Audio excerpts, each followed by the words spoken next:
सबैजनालाई स्वागत छ मेरो युट्युब च्यानलमा।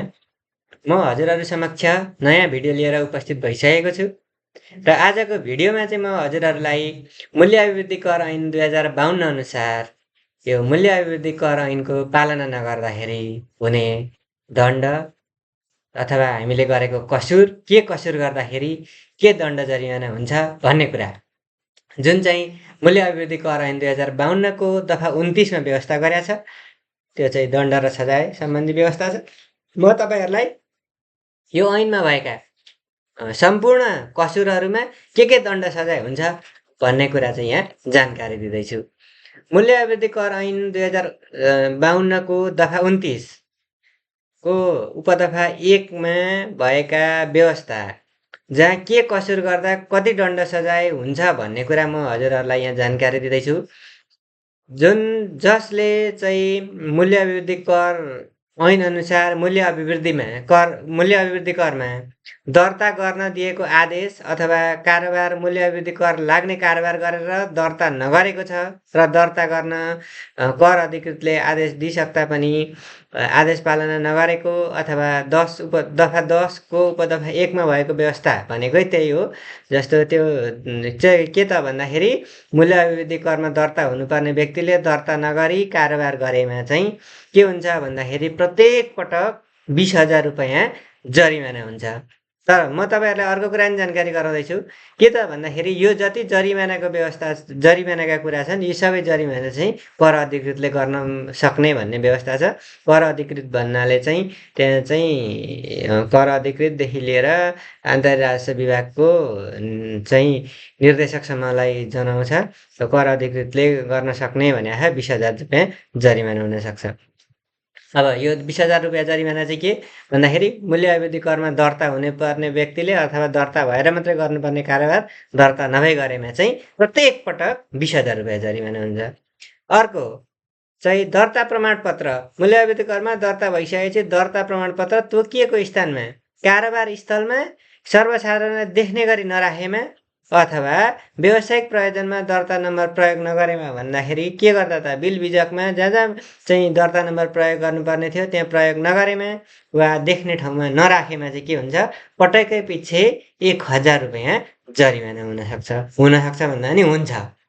अर्को ऐन वा नियम भनेको मूल्य अभिवृद्धि कर ऐन 2052 अथवा मूल्य अभिवृद्धि कर नियमावली 2053 बमोजिम तोकिएको स्थानमा कारोबार स्थलमा चाहिँ कर पाटी नराखेमा जुन कर पाटी राख्नुपर्छ भन्ने व्यवस्था छ त्यो अनुसार कर पाटी नराखेमा पटकै पछि 2,000 रुपैयाँ।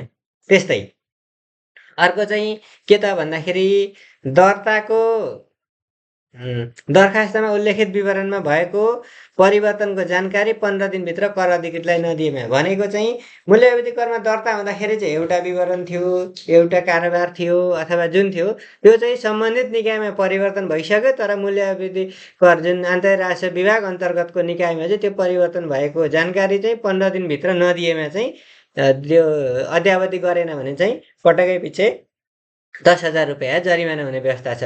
यसको भनाइ के हो त भन्दाखेरि हामीले चाहिँ कारोबारको सम्बन्धित निकायमा परिवर्तन गरिसकेपछि आन्तरिक राजस्व विभाग अन्तर्गतका निकायमा पनि जानकारी दिएर त्यसलाई परिवर्तन गराइसक्नुपर्छ।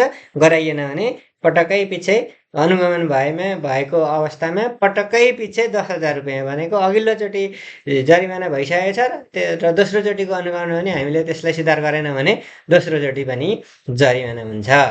त्यस्तै वस्तु वा सेवा आपूर्ति गर्दा बिजक जारी नगरेमा वा बिजक नलगेमा यो चाहिँ दुवैलाई बिजक नदिनेलाई पनि जारी नगर्नेलाई पनि र बिजक नलिनेलाई पनि दुवैलाई कारबाही हुने व्यवस्था छ। बिजक जारी नगर्नेलाई चाहिँ 10,000 रुपैयाँ जरिमाना हुन्छ भने बिजक नलग्नेलाई यदि कसैले बिल बिजक लान लाँदैन भने उसलाई पनि 1,000 रुपैयाँ जरिमाना हुने व्यवस्था छ।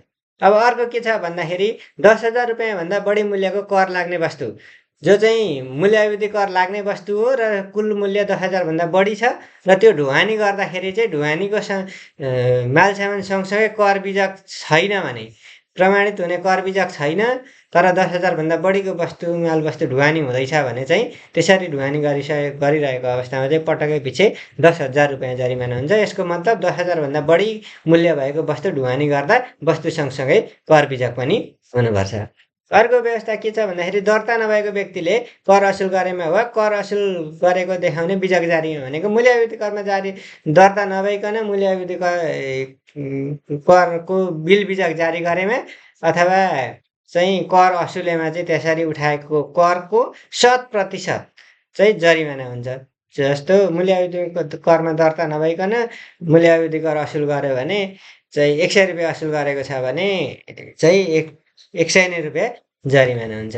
अर्को चाहिँ कारोबारको लेखा अद्यावधिक नराखेमा वा लेखा निरीक्षण गर्न नदिएमा आफ्नो चाहिँ खातापाता लेखा कारोबार चाहिँ अद्यावधिक नराखेमा चाहिँ कस्तो के हुन्छ त भन्दाखेरि 10,000 रुपियाँ जरिमाना हुन्छ र अख्तियार प्राप्त अधिकारीलाई अथवा कर अधिकृतलाई त्यो लेखा निरीक्षण गर्न नदिएमा चाहिँ पटकै पछि 20,000 रुपियाँ जरिमाना हुन्छ। त्यसो भने त कारोबार पनि अद्यावधिक राख्नु पर्यो र अधिकार प्राप्त अधिकारीलाई लेखा चाहिँ निरीक्षण गर्न आउँदाखेरि निरीक्षण गर्न पनि दिनु पर्यो। नदिएमा चाहिँ राखेको कारोबार अद्यावधिक राखेको छैन भने 10,000 रुपियाँ, निरीक्षण गर्न दिएन भने चाहिँ 20,000 रुपियाँ जरिमाना हुने व्यवस्था चाहिँ मूल्याभिवृद्धि कर ऐनले गरेको छ। अब अर्को कुरा के छ भन्दाखेरि कारोबारको लेखामा आवश्यक कुराहरू अनिवार्य राख्नुपर्ने कुराहरू के त भन्दाखेरि मिति, मूल्य अनि दर्ता नम्बर लगायतका अनिवार्य कुराहरू समावेश नगरेमा चाहिँ 5,000 रुपियाँसम्म जरिमाना हुन्छ। त्यस्तै अर्को प्रमाणित खरिद बिक्री खाता प्रयोग नगरेमा वा तोकिएको अवधिसम्म सुरक्षित नराखेमा खरिद र बिक्रीलाई चाहिँ खरिद बिक्री खाता राख्नुपर्ने भन्ने कुरा ऐनले गरेको छ। मूल्याभिवृद्धि कर ऐनले चाहिँ खरिद खाता बिक्री खाता कसले प्रमाणित गर्ने भन्ने कुरा पनि त्यहाँ तोकिएको छ।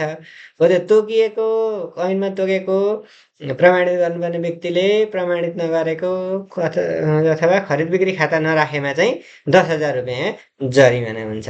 त्यस्तै विद्युतीय बिजक जुन अनलाइन बिलिङ छ, विद्युतीय बिजक तथ्याङ्क मेट्न वा सच्याउन सकिने सफ्टवेयर वा उपकरण प्रयोग गरेमा भनेको जुन अनलाइन बिलिङ छ अथवा विद्युतीय बिजक छ त्यसमा भएको तथ्याङ्क चाहिँ तोडमोड गर्न सकिने गरेको सफ्टवेयर प्रयोग गरेमा चाहिँ 5 लाख रुपियाँ जरिमाना हुने व्यवस्था छ।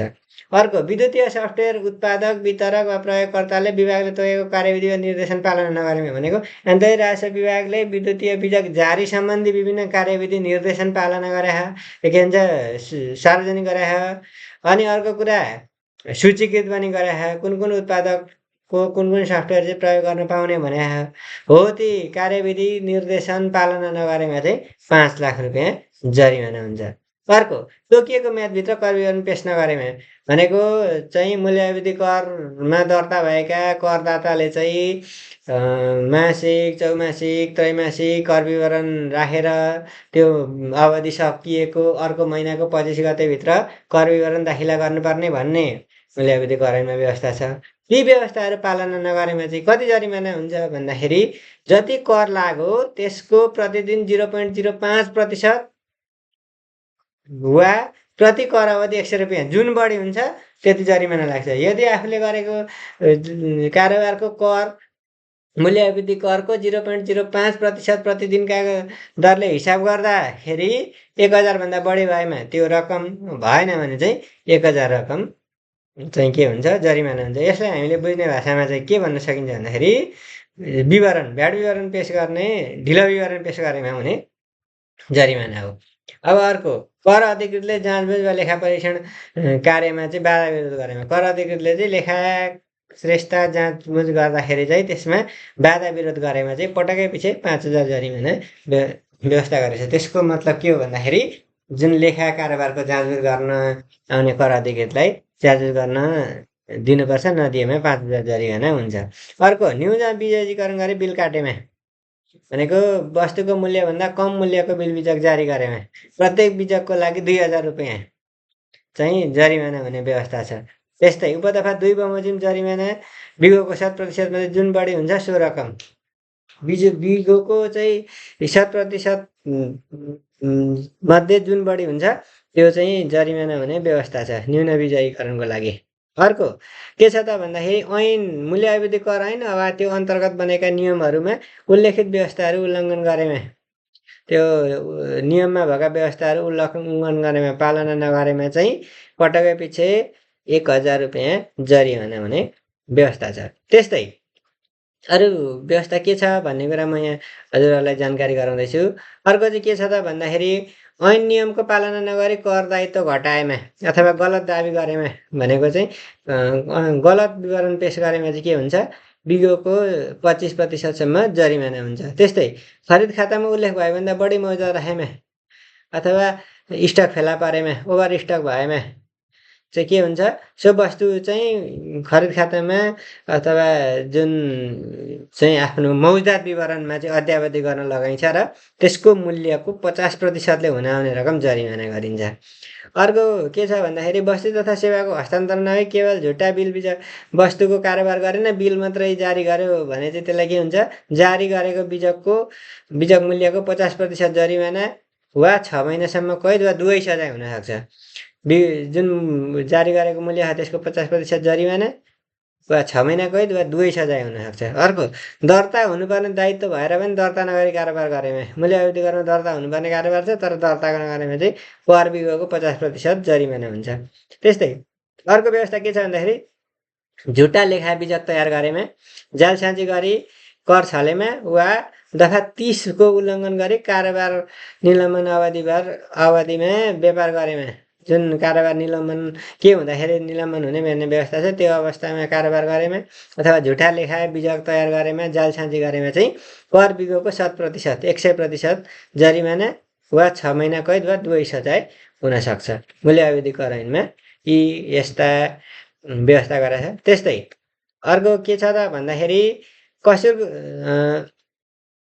कसुर गर्ने मुख्य व्यक्तिलाई जान वा लापरवाहीपूर्वक मद्दत, सहायता, दुरुत्सन वा सल्लाह दिने वा मतियारलाई भनेको कसैले माथि उल्लेखित कसुर गरेछ र त्यसलाई सहयोग गर्ने भनौँ, त्यसलाई चाहिँ कसैले जान वा अनजान सहयोग गरेमा चाहिँ त्यसलाई चाहिँ कति जरिमाना हुन्छ भन्दाखेरि मुख्य व्यक्तिले घटी तिरेको करको, मुख्य व्यक्तिले जति कर रकम छले गरेछ त्यसको 50% रकम जरिमाना चाहिँ सहयोग गर्नेलाई पनि हुन्छ भनेर मूल्य अभिवृद्धि कर ऐनमा चाहिँ आफूले मूल्य अभिवृद्धि कर ऐनलाई पालना नगरेमा चाहिँ यी यस्ता कसुरको यति जरिमाना हुन्छ भन्ने व्यवस्था गरेछ। यो चाहिँ मैले हजुरहरूलाई मूल्य अभिवृद्धि कर ऐन 2052 बारे चाहिँ जानकारी दिएँ। 2052 को पनि दफा 29 मा भएका सजाय र दण्डबारे चाहिँ मैले हजुरहरूलाई जानकारी दिएँ। यो भिडियो कस्तो लाग्यो, सल्लाह सुझाव चाहिँ छन् भने कमेन्ट बक्समा राखिदिनु होला र यो युट्युब च्यानललाई लाइक सब्सक्राइब गर्न पनि नभुल्नु होला। तपाईहरुलाई यस्तै जानकारीमूलक भिडियोहरू, अन्य भिडियोहरू बनाउँदै जानेछु। तपाईहरुलाई कुनै दुविधा छ, जिज्ञासा छ भने कमेन्ट बक्समा राख्नु होला, म सम्बन्धित भिडियो पनि बनाउनेछु। धन्यवाद।